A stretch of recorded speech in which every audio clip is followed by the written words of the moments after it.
Chief Clinical Officer of the HSE, joined Brian Dobson.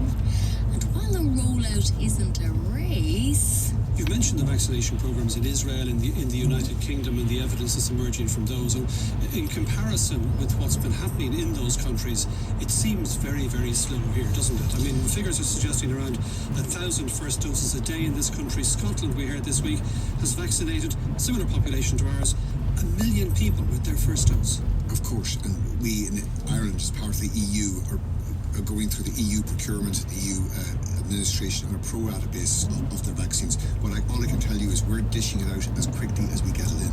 We have 241,000 at least, that's based on figures a few days ago, administered to date, and that's against 280,000 brought in. And of course we have to keep that gap, that buffer, to make sure that we're able to continue. Yeah, well, I think we've accepted that, for example, the UK had a head start on this, but Northern Ireland, close to 1 in 5 of the population there now, the adult population have received their first dose. We're something like 1 in 25. We're a long way back.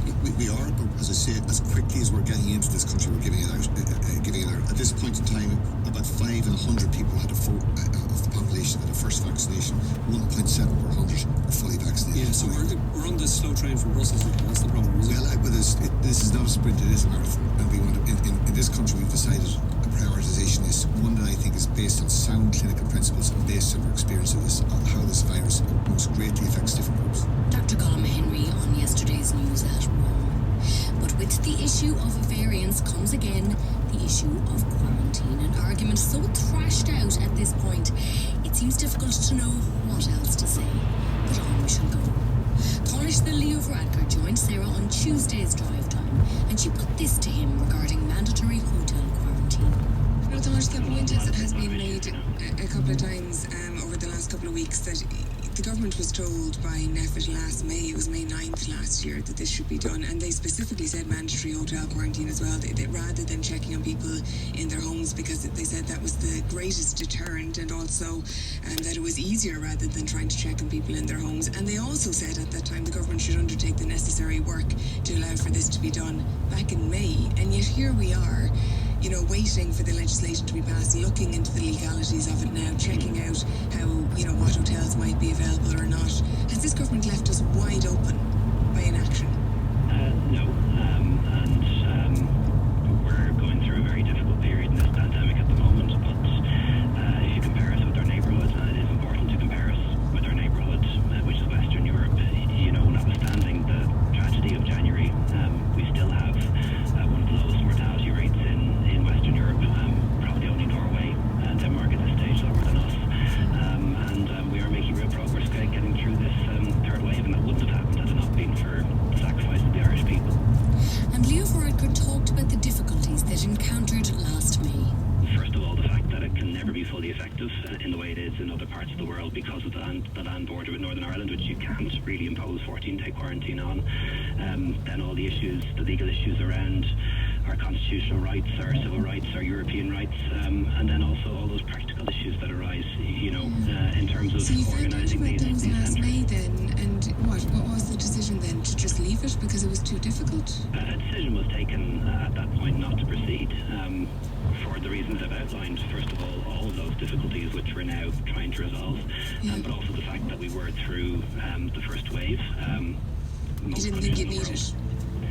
We certainly would at that point, yeah. And even if you looked at public opinion at the time, the public opinion at the time was very strongly against additional restrictions. So things have changed. Oh, that they have.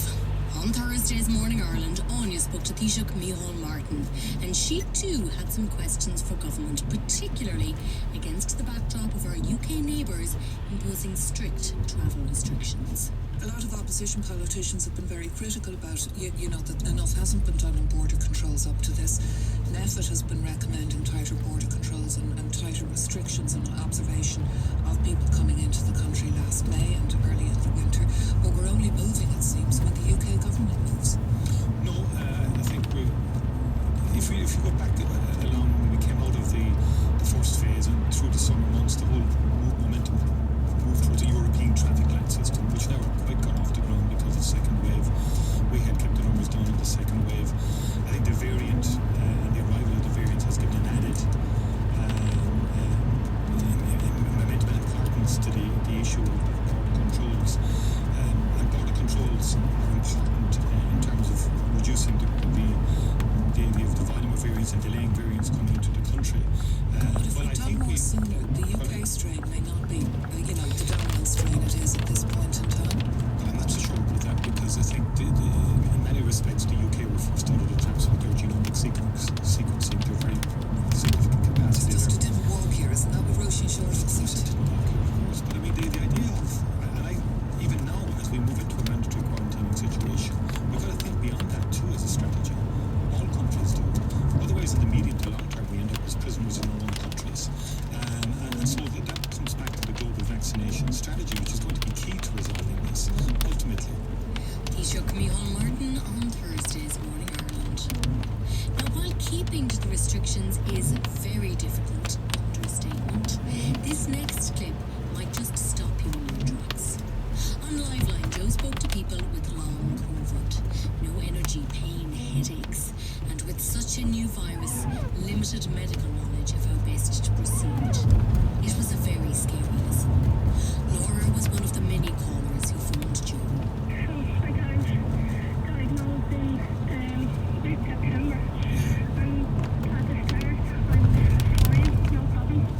First couple of days I got home with my mum and dad, and I was cleaning the house for them, and then I just crashed and burned. I spent about a week just constantly sleeping, and then I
social distancing measures and using personal protective equipment. Find your nearest store and book online at visionexpress.ie. We're open for you. You're the one who never risks an amber light, never makes a questionable U-turn, or forgets to use the indicator. The one who's had enough of getting nothing in return. Well, the revolution you've been waiting for is here.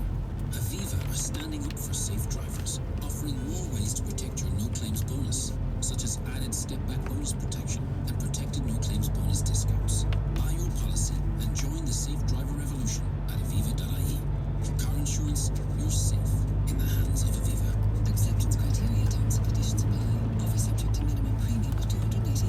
Aviva Direct Ireland Limited is regulated by the Central Bank of Ireland. Liveline, weekdays from 1:45 on RTE Radio 1. Your friends were told, I will not put this vaccine, this is the doctor, I will not put this vaccine into any person's arm that I won't put into my own arm. But did he follow up by saying, however, Dr. Mary Murphy, for argument's sake, down the road, and she will look after my patients who want the vaccine. That was the whole problem when they questioned, well, if you won't do it, can't do it, don't want to do it, where can we go? And the answer was, I don't know, you'll have to find out yourself. Liveline on RTE Radio 1 with Kia. Going electric? Plug into the Kia Exceed plug-in hybrid. Kia. Movement that inspires. Playback on RTE Radio 1. Welcome back. Now, if planet Earth is in a bit of a pickle, what say you we turn our attention to Mars? Because now we have 5 different spacecraft heading to that planet this month alone. Lucky Mars, eh? And on Thursday, Leo Enright joined Mary on Morning Ireland. It's all happening around the red planet at the moment. Why so much activity right now? Well, it really is breathtaking, Mary. The reason, of course, is, as we know, Mars goes round the Sun about twice as slowly as the Earth. So it takes 2 Mars years to get round the Sun. And so every 2 years, the Earth and Mars are lined up together in a way that you can start firing spaceships at it and get there in a reasonable time. What's amazing about this, of course, is that in the past, if you fired a spaceship at Mars, there was a very good chance you'd never hear from it again. The idea that already 2 countries, and it's only Thursday morning, don't forget, already 2 countries have successfully arrived at Mars this week is really quite jaw-dropping. But why so many missions and why now was also on the mind of Ray when he spoke to Kevin Nolan, lecturer in physics at the Technological University of Dublin, on Monday. The first rover was on Mars in the 70s, which is 50 years ago. Yeah. So there's mad advances, and then it's sort of nearly standstill for a long time. Yeah, well, the thing is that the planet is unbelievably hard. It's probably one of the hardest planets ever to land on because it's way bigger than the moon and it has a tenuous atmosphere. So we've actually struggled, in the early 70s and 80s, most of the probes there crashed.